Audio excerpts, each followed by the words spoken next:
Hello dear student. तो आज हम पढ़ेंगे कि जो लिमिट टेस्ट होता है वो किस लिए किया जाता है।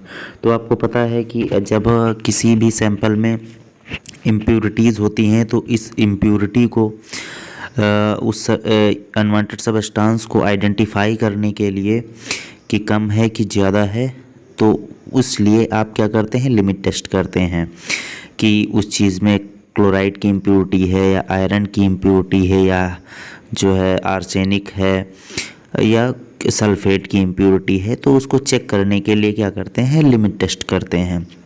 ठीक है, आपको पता है जो लिमिट टेस्ट होता है वो semi quantitative and quantitative test होता है। ठीक है, इसमें आप केवल इतना ही आइडेंटिफाई कर सकते हैं कि आपका जो सैंपल है उसमें जो है इम्प्योरिटी की मात्रा कम है या ज़्यादा है। ठीक है, तो आप दो सैंपल बनाते हो, एक तो टेस्ट वाला बनाते हो और दूसरा बनाते हो स्टैंडर्ड। फिर दोनों सैंपल्स को आपस में कंपेयर करते हो। फिर कंपेयर करने के बाद आप आइडेंटिफाई करते हो कि कौन सा आपका सैंपल फेल है। ठीक है, स्टैंडर्ड से आप क्या करते हो, कंपेयर करते हो।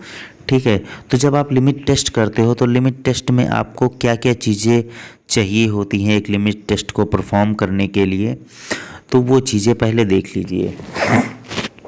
लिमिट टेस्ट ऑफ क्लोराइड या फॉर क्लोराइड के लिए जो आप लिमिट टेस्ट करते हैं उसमें आपके क्या क्या एपरेटस और क्या क्या केमिकल्स रिक्वायर्ड रहते हैं।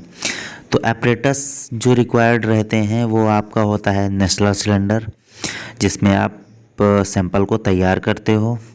ग्लास रॉड रहती है जिससे आप क्या करते हो, किसी भी सैंपल को स्टेयर करके मिक्स करते हो। और एक स्टैंड रहता है जो कि नेस्लर सिलेंडर को होल्ड किया जाता है उसमें, ताकि वो इधर उधर गिरे ना। फिर केमिकल आपको क्या क्या चाहिए, तो जो केमिकल होता है उसमें आपका डाइल्यूट नाइट्रिक एसिड होता है 10%, और दूसरा होता है आपका सिल्वर नाइट्रेट 5%, और तीसरा होता है आपका सोडियम क्लोराइड। ठीक है, अब आपके अपरेटस भी हो गए, आपके केमिकल हो गए। अब आपको लिमिट टेस्ट परफॉर्म करना है। ठीक है, तो आप लिमिट टेस्ट किसका कर रहे हैं, क्लोराइड का कर रहे हैं। तो इसका प्रिंसिपल जो होता है वो देख लेते हैं पहले। तो प्रिंसिपल है, it is based upon the chemical reaction between silver nitrate and soluble chloride in the presence of dilute nitric acid to give appolations of silver chloride. The appolations produced is compared with the standard solution. इसमें क्या होता है, जो आपका soluble chloride होता है उसको किसके साथ रिएक्ट करवाते हैं, ठीक है, उसको करवाते हैं जो है सिल्वर नाइट्रेट के साथ। किसके प्रेजेंस में करवाते हैं, तो वो करवाते हैं जो है आपका डाइल्यूट नाइट्रिक एसिड के प्रेजेंस में। ठीक है, तो आपको क्या मिलता है, सिल्वर क्लोराइड प्राप्त होता है। ठीक है, अब क्या करते हैं, उसको कंपेयर करते हैं और फिर आइडेंटिफाई करते हैं कि आपका सैंपल पास है या फेल है। तो इस पूरे प्रोसीजर को करने के लिए आपको दो नेस्लर सिलेंडर चाहिए होंगे और दोनों नेस्लर सिलेंडर में आप प्रिपरेशन करेंगे, फिर ही आप कंपेयर कर पाएंगे। तो सबसे पहले दो नेस्लर सिलेंडर ले लेंगे, स्टैंड ले लेंगे और स्टीयरिंग रॉड ले लेंगे। ठीक है, फिर क्या करेंगे, जो स्टैंडर्ड है उसको प्रिपेयर करेंगे। स्टैंडर्ड सॉल्यूशन कैसे प्रिपेयर करेंगे, क्योंकि आपको स्टैंडर्ड सॉल्यूशन से ही उसको जो है कंपेयर करके बताना है टेस्ट सॉल्यूशन को कि आपका टेस्ट सॉल्यूशन पास हुआ है या फेल हुआ है। तो पहले नेस्लर सिलेंडर में आप कैसे प्रिपेयर करेंगे उसको, तो देख लेते हैं प्रोसीजर उसका कि क्या क्या आप ऐड करते हैं। तो पहले पॉइंट में है, place 1 ml of 0.05845% weight by volume solution of NaCl in a Nessler cylinder. ठीक है, तो पहले नेस्लर सिलेंडर में क्या कर लेंगे, 1 ml जो है सॉल्यूशन ले लेंगे NaCl का, किसमें, नेस्लर सिलेंडर में। ठीक है, मैं एक वीडियो बना चुका हूँ जिसमें वेट बाय वॉल्यूम और वेट बाय वेट इसके बारे में बताया हूँ कि ये क्या होता है। ठीक है, आप उसको देख लीजिएगा। फिर आप NaCl 1 ml ऐड करने के बाद उसमें ऐड करेंगे पॉइंट नंबर 2 में 10 ml ऑफ डाइल्यूट HNO3। ठीक है, फिर आप क्या ऐड करेंगे, HNO3 ऐड करेंगे 10 ml। फिर तीसरे बार में क्या ऐड करेंगे, dilute 250 ml with water and 1 ml of silver nitrate solution. फिर आप उसमें 50 ml वाटर ऐड करेंगे और 1 ml of silver nitrate solution. ठीक है, उसमें 1 ml silver nitrate solution add करेंगे।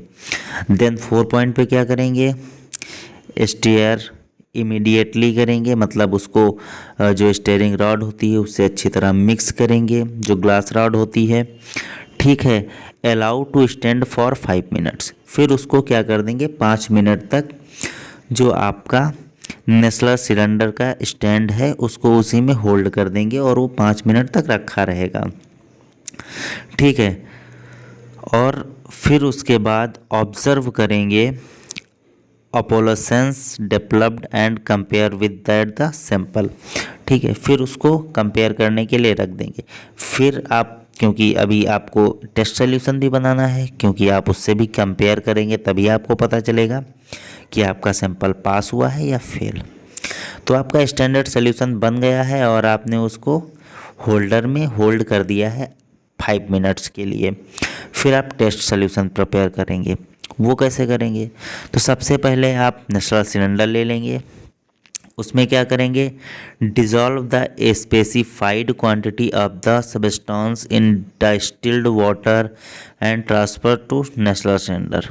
ठीक है, जो स्पेसिफाइड क्वांटिटी है आपकी वो डिस्टिल वाटर में ट्रांसफ़र कर लेंगे, डिस्टिल वाटर ट्रांसफ़र कर लेंगे किसमें, नेस्लर सिलेंडर में। फिर उसमें क्या करेंगे, 10 ml आप ऐड कर देंगे डाइल्यूट HNO3। फिर तीसरे पॉइंट में क्या कर देंगे, उसको 50 ml वाटर उसमें ऐड करेंगे और 1 ml silver nitrate solution add करेंगे, जैसे कि आपने स्टैंडर्ड में किया था। फिर उसको क्या करेंगे, स्टीयर करेंगे इमीडिएटली, किससे, ग्लास रॉड से। फिर उसको क्या कर देंगे, 5 मिनट तक होल्ड कर देंगे। फिर उसके बाद जब होल्ड कर देंगे, फिर 5 मिनट के बाद ऑब्जर्व करेंगे उसको कि आपका सैंपल फेल हुआ या पास हुआ। ठीक है, अब दोनों आपके सैंपल बन गए, स्टैंडर्ड भी बन गया और टेस्ट भी बन गया। अब क्या करेंगे, जो स्टैंडर्ड सॉल्यूशन है उससे कंपेयर करेंगे अपने टेस्ट सॉल्यूशन से। उसके बाद आप आइडेंटिफाई करके बताएंगे कि आपका जो सैंपल है वो पास हुआ है या फेल हुआ है। ठीक है।